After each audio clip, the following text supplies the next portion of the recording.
for 91X documentary. I'm here with a special guest. Tell us a little bit about yourself. What's your name? Where are you from? My name is Moncho, aka Mo, and I'm from Curtis, Ontario, which is right by Oshawa. What's your last name, Mo? Oh, Ogega, sir. So, I'm not familiar with the Curtis area. Are there lots of African American people there? There's about 15 of us. We all know each other really tight, and we're all like really cool. But for the most part, it's a Caucasian-dominated town, and yeah, that's what it is. One of 15 African Americans. So, basically, you all know each other by name. First, last name, I started calling one of them auntie and uncle, because we're really close, We can walk into each other's houses and it won't be a big deal. Alright, so what are the main differences from a black man's perspective between Curtis and Belleville? The main differences are there are less African Americans here, and it's a lot different. Belleville, I don't think, is exposed to more African Americans than Curtis is, and it's a lot different. People think I'm the typical, if you will, African American, but I'm totally opposite, and I'm normal, if you will, if that makes any sense to you. So what you're saying is there's less than 15 African Americans in Belleville? From what I know, there is, because I have not met a lot of them or associated myself with them, so I consider myself like one of five, maybe. All right, well, that's fair, I guess. I'll be honest, I haven't seen more than 15 myself here in Belleville. Maybe in Trenton, it seems like an area that might have more. All right, Moncho, have you had any experience with racism since you've been here in the Quinte area, whether it's Belleville, Trenton, or whatever? There was one situation which does stand out a lot, is when I went to the local bar, Matt and Joe's.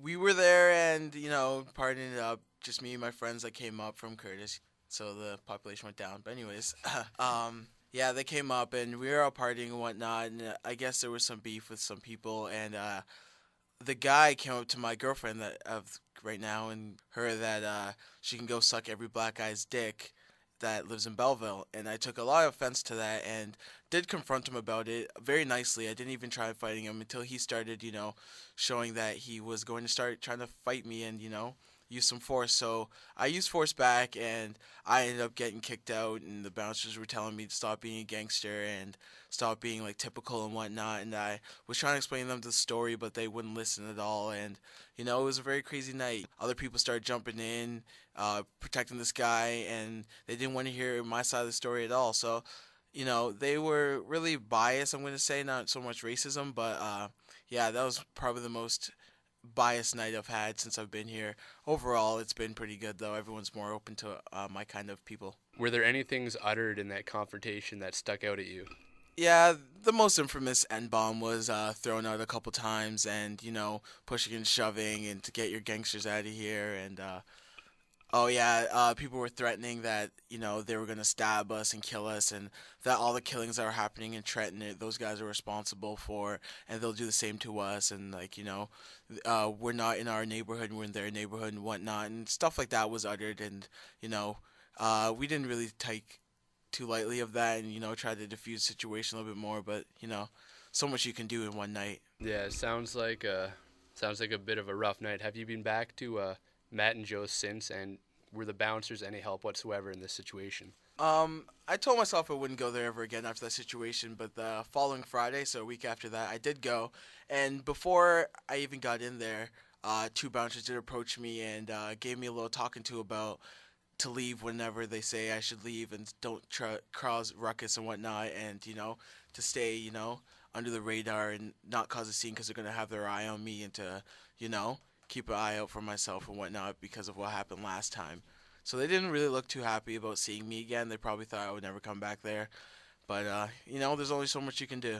Well, it sounds like you've had a bit of an experience since you've been in Belleville, and you haven't even been here that long.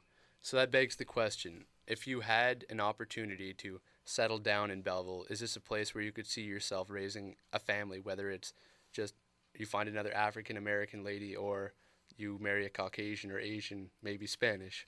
It doesn't matter, man. I love them all. And,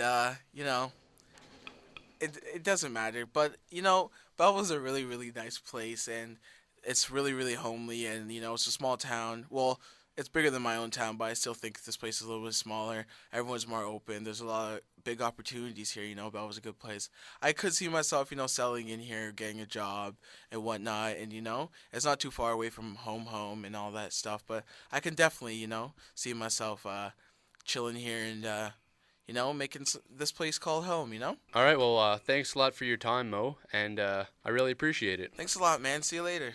All right, so that was Racial Stereotypes in Belleville with Manchu Ogega.